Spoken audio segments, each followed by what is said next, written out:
ठीक है, तो इस चैप्टर को एंड करते हैं। तो last we studied about the concept of electronegativity, that is the tendency of one of the bonded atom or more of the bonded atom to attract the shared paired of electron towards itself, called electronegativity. Has no unit, it is simply a tendency. Fluorine is the most electronegative element. First three most electronegative element, fluorine 4, oxygen 3.5 and nitrogen 3, और least electronegative element है cesium, है ना, इसको आपको याद रखने हैं। इसके अलावा हाइड्रोजन 2.1, कार्बन की 2.4, 2.5 कुछ भी बोल सकते हो, दोनों ही सही हैं। फैक्टर्स में ये था कि अगर साइज डिक्रीज होगी तो इलेक्ट्रॉन अट्रैक्ट करने की टेंडेंसी बढ़ेगी, है ना। कि अभी भी दिक्कत आ रही है?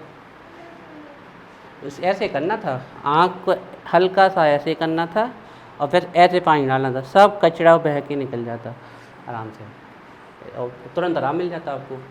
अगर ऐसे किया होगा तो मिल जाएगा, नहीं किया तो कराओ जाओ। पानी से आके थोड़ी कुछ होंगी, साफ पानी। अगर नहीं करना तो रुमाल है, साफ रुमाल लो, हल्का सा वेपर लो उस रुमाल में और फिर आँख को हल्का सा ऐसे करके करो, सही हो जाएगा। ठीक, तो वैसा अब जो है तो सहो।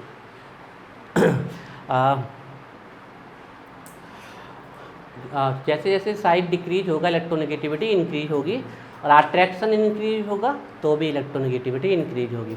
इलेक्ट्रोनेगेटिविटी से हमें कई सारी चीज़ें पता चलती है, जैसे बॉन्ड लेंथ, बॉन्ड स्ट्रेंथ। जितनी ज़्यादा इलेक्ट्रोनेगेटिविटी होगी उतनी ज़्यादा बॉन्ड स्ट्रेंथ होगी और उतनी कम बॉन्ड लेंथ होगी। इलेक्ट्रोनेगेटिविटी से हम बॉन्ड एंगल भी पता चलते हैं। बॉन्ड एंगल का डेटा पता नहीं चलता, लेकिन ये पता चल जाता है कि इसका बॉन्ड एंगल ज़्यादा होगा, किसका कम होगा।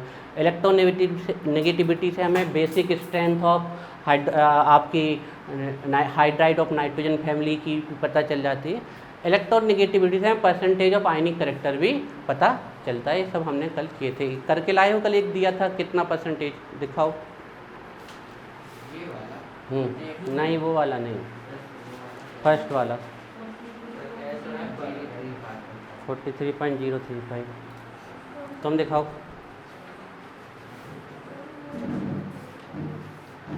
किया है? नहीं किया? क्यों? ऐसे नहीं, ऐसे लापरवाही बढ़ती ही जाएगी ना, ऐसे लापरवाही रोज़ की रोज़ बढ़। चलो फास्ट, टाइम नहीं है हमारे पास। ऐसे लापरवाही रोज़, हमारा भी नहीं है। हाँ ठीक है, भूल जाओ।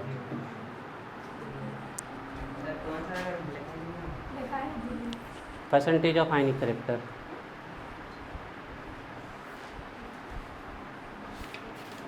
ये है।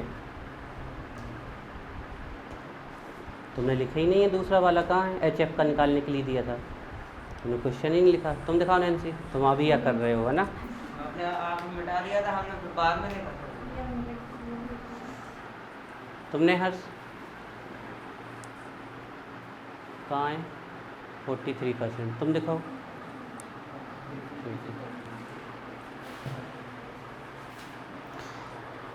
ये सब हमने पढ़े थे, कुछ बातें और चलते हैं और चैप्टर को एंड करते हैं, ठीक है। और कुछ और एप्लीकेशंस हैं इसके। जैसे कि नेक्स्ट एप्लीकेशन 5th नंबर का एप्लीकेशन है इन 6, ओके तो 6 लिख लो। इन नेमिंग और नॉमेनक्लेचर भी लिख सकते हो आप लोग।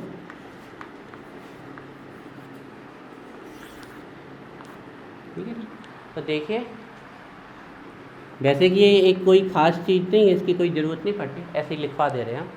देखिए, जो मोर इलेक्ट्रोनेगेटिव एलिमेंट होगा, मोर इलेक्ट्रोनेगेटिव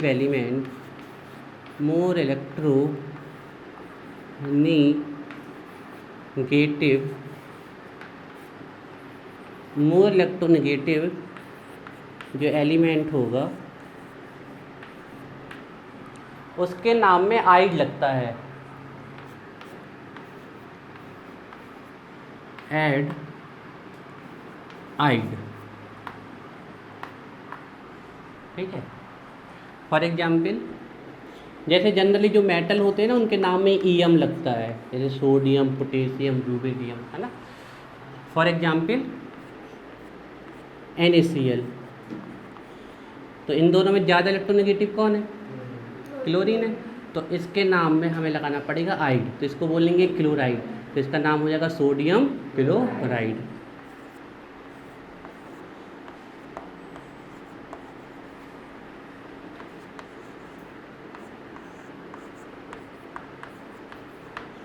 ठीक है, एक एग्जाम्पल और देखते हैं। गर्मी लग रही है क्या?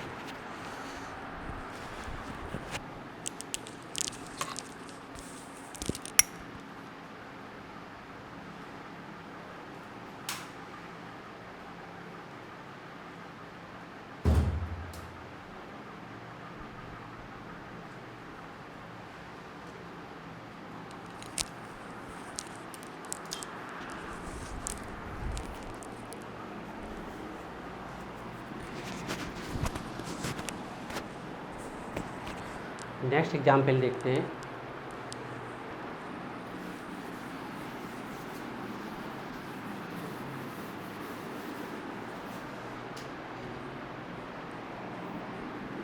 जैसे हमने लिखा Cl2O, है ना,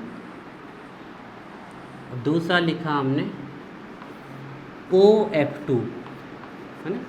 Cl2O को आप ऐसे भी लिख सकते थे OCl2, ऐसे भी लिख सकते थे, और OF2 को आप ऐसे भी लिख सकते थे F2O, है ना। लेकिन रूल जनरली अगर ज़्यादा सही माने तो सही ज़्यादा ये फॉर्मूला है, और इसमें ज़्यादा सही फॉर्मूला ये है। क्यों, हम बताते हैं। हेलो, चलो देखो, ऐसा क्यों होता है? क्योंकि जनरली ये रूल होता है जनरली कि पॉजिटिव पहले लिखा जाता है, नेगेटिव बाद में, है ना। जैसे कि NaCl है, तो Na में पॉजिटिव क्या है? Na, और Cl क्या है? नेगेटिव। जनरली 99% ये रूल फॉलो होता है, लेकिन कई जगह एक्सेप्शन भी आते हैं। जैसे ऑर्गेनिक एसिड, आप कोई भी ऑर्गेनिक एसिड लिखोगे ना, तो उसमें ये नेगेटिव पहले आता है, पॉजिटिव बाद में आता है, तो इस जगह पे अवॉइड होता है रूल। तो ऐसी छोटी सी बात है। तो देखो, इन दोनों में ज़्यादा इलेक्ट्रोनेगेटिव कौन था? ऑक्सीजन, इसलिए हमने Cl2O लिखा। और इन दोनों में ज़्यादा इलेक्ट्रोनेगेटिव कौन था? OF, तो ऐसे। पर ऐसा भी लिख सकते हो, लेकिन सही तो यही है। अब देखो नाम कैसा बोला जाएगा। ये ज़्यादा इलेक्ट्रोनेगेटिव क्योंकि इसकी 3 है और इसकी 3.5, तो इसके नाम में क्या लगेगा? आइड, है ना। ये 2 नंबर का क्वेश्चन आपके क्लास 12 में भी पूछा गया है कि इसको क्लोरीन ऑक्साइड क्यों बोलते हैं, जबकि इसको ऑक्सीजन फ्लोराइड क्यों बोलते हैं। मतलब यहाँ इसके नेम में आइड हम इसमें लगा रहे हैं, और इसके नेम में आइड हम किस में लगा रहे हैं? फ्लोरीन में, है ना। यहाँ आइड क्यों? कि इन दोनों में ज़्यादा इलेक्ट्रोनेगेटिव कौन है? अब फ्लोरीन ना, क्योंकि क्लोरीन की इलेक्ट्रोनेगेटिविटी अगर हम देख लें तो 3.0, और ऑक्सीजन की देख ले तो 3.5 होती है ना। यहाँ ऑक्सीजन की कितनी? 3.5, और इसकी कितनी? 4, है ना, ये होती है। तो अब ये आपके एग्जाम में क्वेश्चन आ चुका है आपके। While Cl2 is called dichlorine oxide या chlorine oxide, while OF2 is called oxygen difluoride, oxygen difluoride. ऐसा क्यों होता है? तो उसका आपको रीजन पता चल गया। इन दोनों में ज़्यादा इलेक्ट्रोनेगेटिव कौन है? ऑक्सीजन, और इन दोनों में ज़्यादा इलेक्ट्रोनेगेटिव कौन है? फ्लोरीन है। तो इसको जनरली हम आंसर जब लिखते हैं तो हम इस प्रकार से रिप्रेजेंट करते हैं कि Cl2 is called chlorine oxide और dichlorine oxide as we compare between chlorine और oxygen, chlorine is more electronegative. In case of OF2, if we compare between the electronegativity of oxygen and fluorine, fluorine is more electronegative. That's why in case of Cl2 we say or we named as dichlorine oxide or chlorine oxide, while in case of oxygen difluoride, है ना। तो एक नाम है इसके, तो इसका नाम लिख देते हैं हम।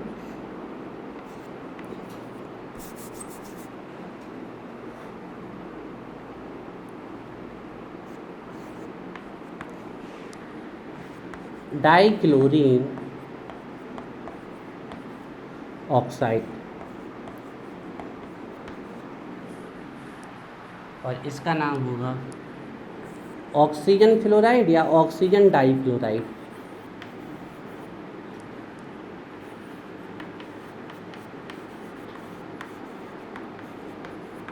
ठीक,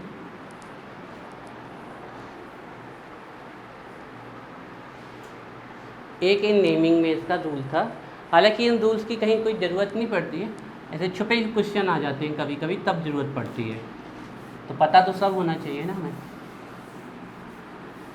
आगे देखिए,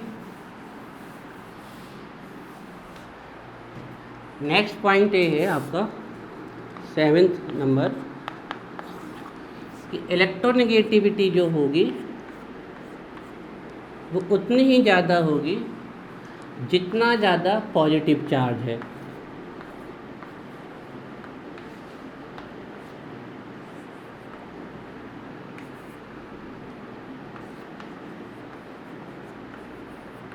और उतनी ही कम होगी जितना ज़्यादा आपका नेगेटिव चार्ज है। क्या ये चीज़ सही है?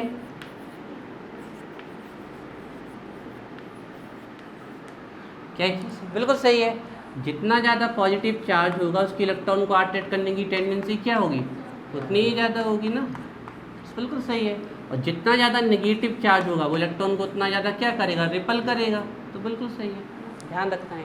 तो कुछ ऑर्डर अगर आपके एग्ज़ाम में आ जाए बनाने के लिए तो आपको ऑर्डर ध्यान रखने पड़ेंगे। जैसे पूछ ले Cu+1 और Cu+2 में ज़्यादा इलेक्ट्रोनेगेटिव कौन है, तो बता देंगे हम Cu+2 है ना।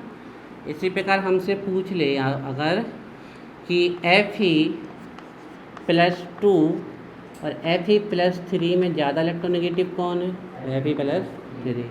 इसी प्रकार अगर हमसे पूछ लें Sn+2 एंड Sn+4 में ज़्यादा इलेक्ट्रोनेगेटिव कौन है, तो Sn4 है ना। इसी प्रकार अगर पूछ ले Pb+2 और Pb+4 में ज़्यादा इलेक्ट्रोनेगेटिव कौन है, तो 4 है ना। ऐसे हम कर सकते हैं।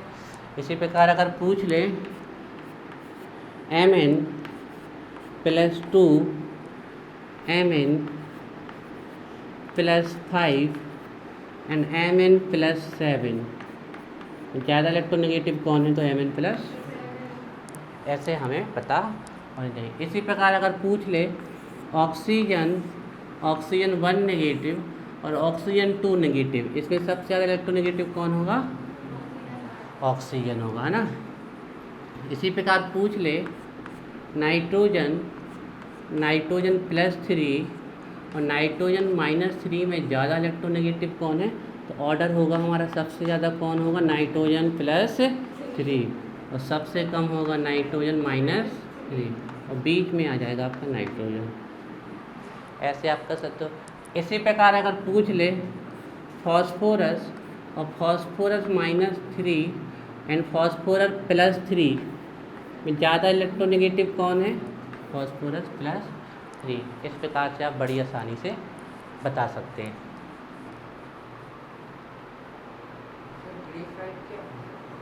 Graphite is the element, carbon, हाँ प्योर कार्बन। हो गया, चलिए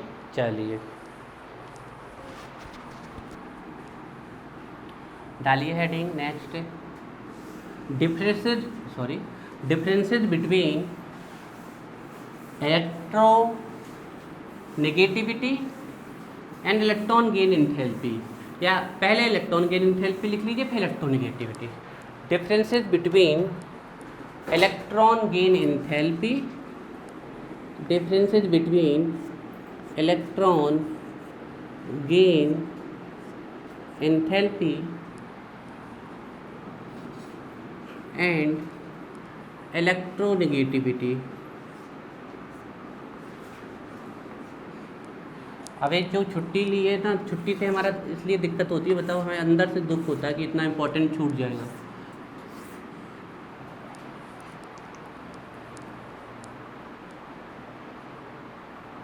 अच्छा ऐसा है क्या आयरा, जिस दिन तुम्हारी तबीयत खराब होती है तो पूरा दिन होती है, पक्का लौटती नहीं हो तुम, क्यों, आलसी,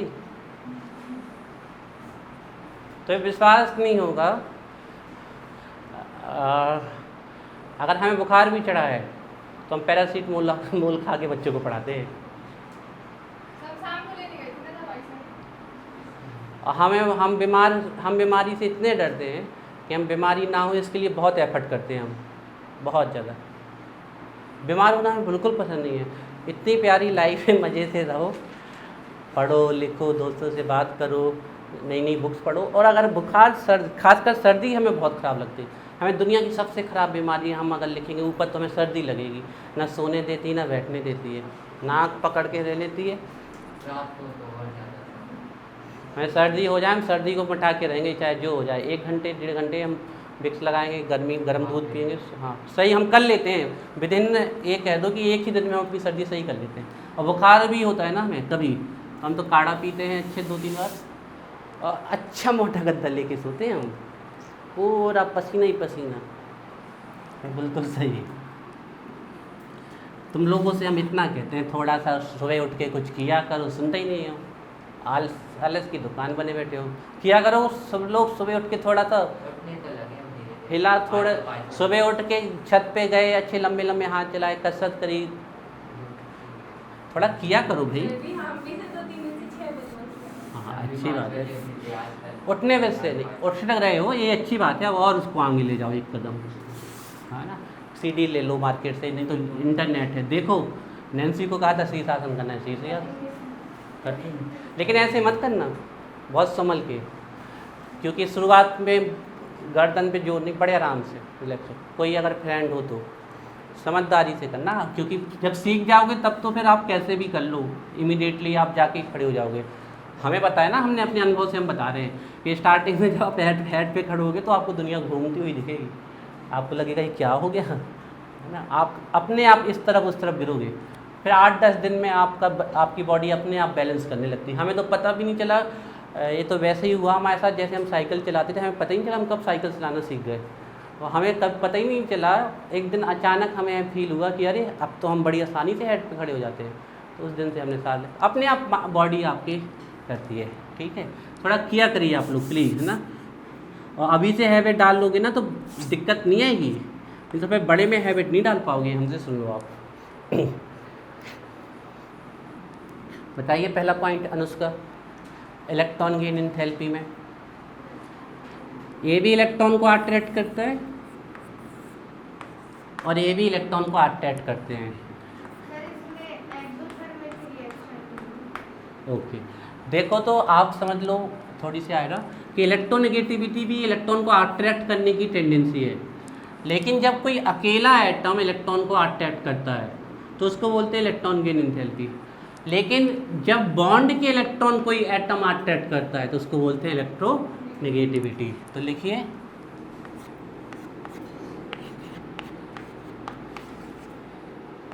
it is related to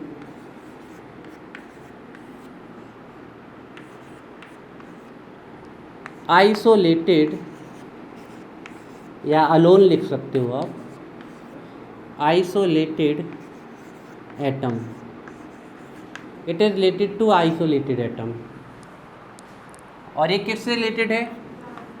bonded atom. It is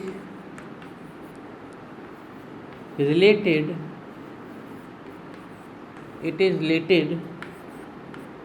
to covalently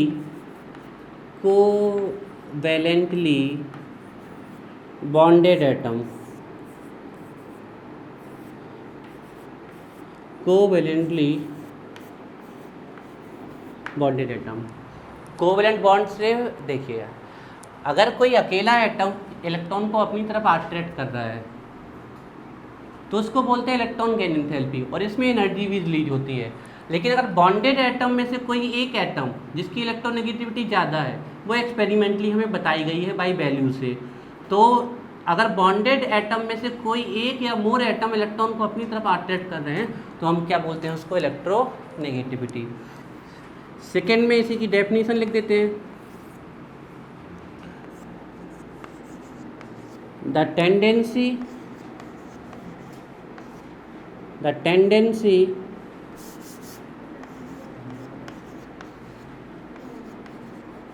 the tendency of an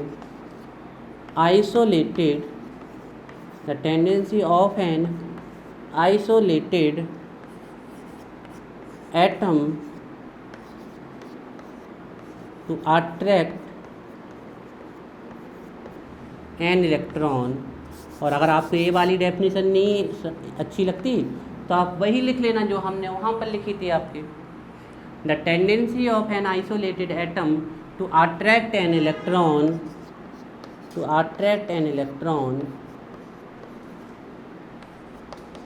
is called electron gain enthalpy। The tendency of an isolated atom to attract an electron is called electron gain enthalpy। और या फिर हमने आपको वहाँ पर लिखवाई थी, आप वैसे भी लिख सकते हैं, द चेंज इन एंथैल्पी और the enthalpy change takes place when an electron is added to neutral gaseous and isolated atom is called electron gain enthalpy. वो थोड़ा बड़ा हो जाता सेंटेंस, इसलिए हमने छोटा वाला लिखवा दिया, नहीं तो उससे बेस्ट डेफिनेशन तो कुछ हो ही नहीं सकती है। सबसे बेस्ट डेफिनेशन वही है, the enthalpy change takes place when an electron is added to neutral gaseous and isolated atom is called electron gain enthalpy, है ना। इसको देखिए,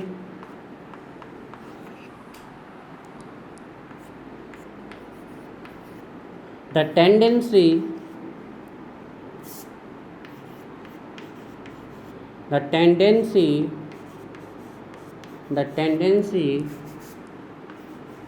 of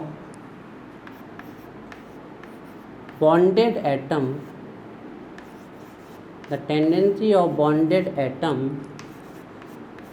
to attract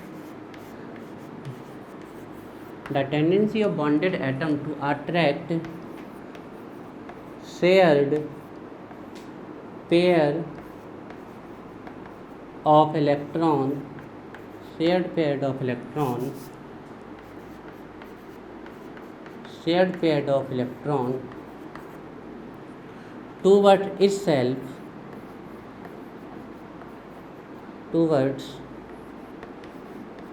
itself is called electronegativity, है ना। या फिर आप वही डेफिनेशन लिख सकते हैं जो हमने वहाँ लिखवाई थी, द टेंडेंसी ऑफ वन और more covalently bonded atom to attract the shared pair of electron toward itself is called electronegativity. जरूरी नहीं आप इसको याद करें, थोड़ा सेंटेंस हमें छोटा करके लिखवाना तो लिखवा दिया था, इससे भी छोटा कर सकते हैं सेंटेंस, इससे भी बड़ा कर सकते हैं।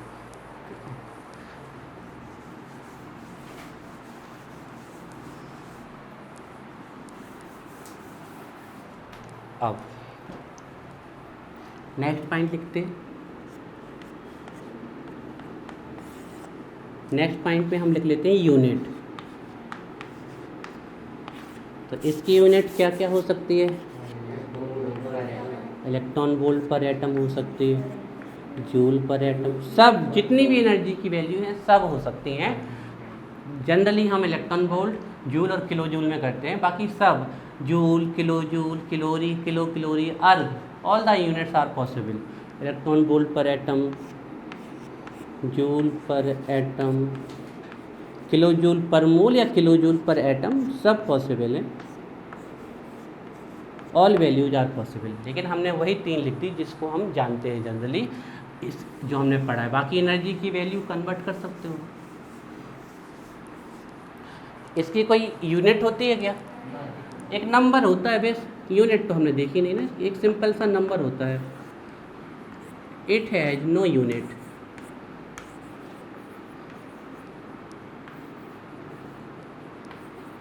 तो इसकी कोई यूनिट नहीं होती है, it has no unit.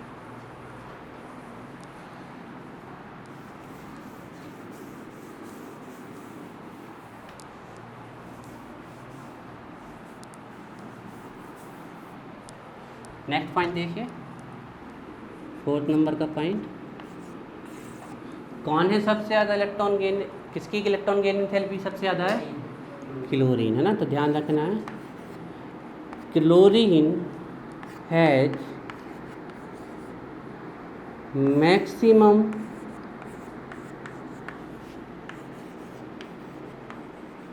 Negative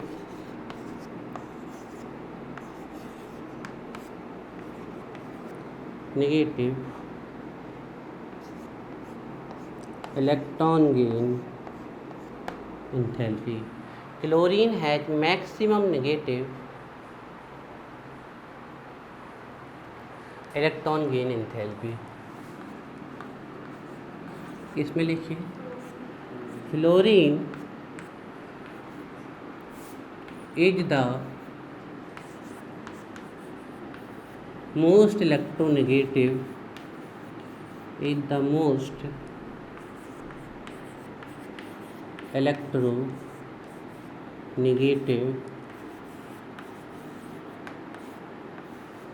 element।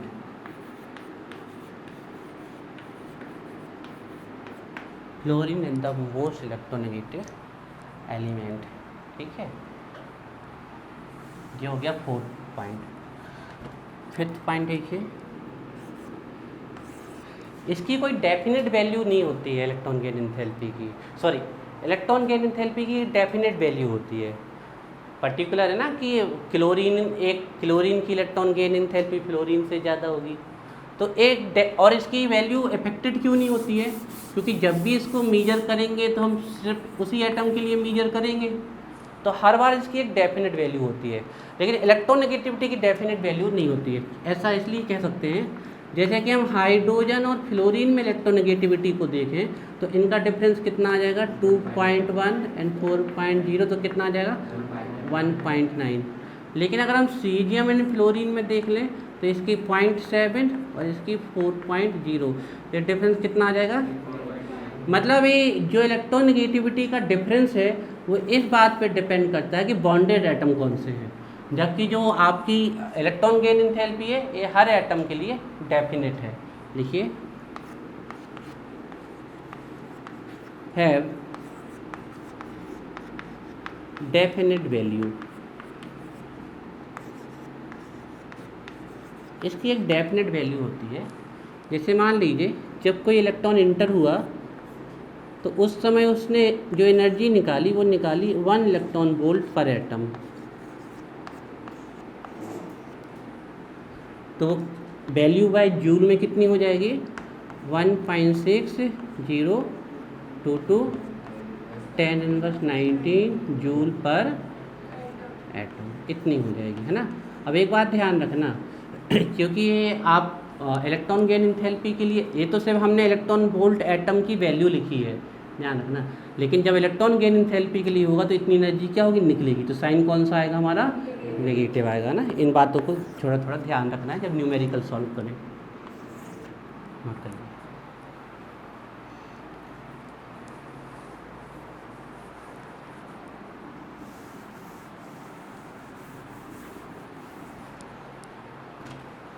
इसमें लिखिए,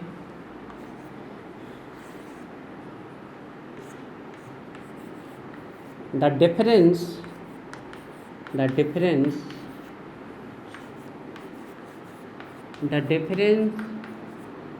in the electronegativity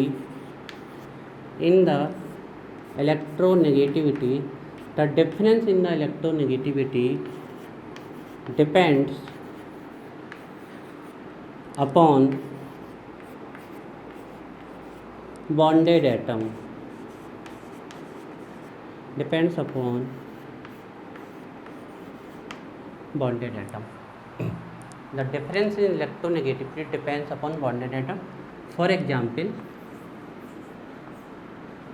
जैसे कि हम अगर देख लें हाइड्रोजन यानी फ्लोरीन में अगर हम देख लें तो इसकी होती है 2.1 और इसकी होती है 4.1।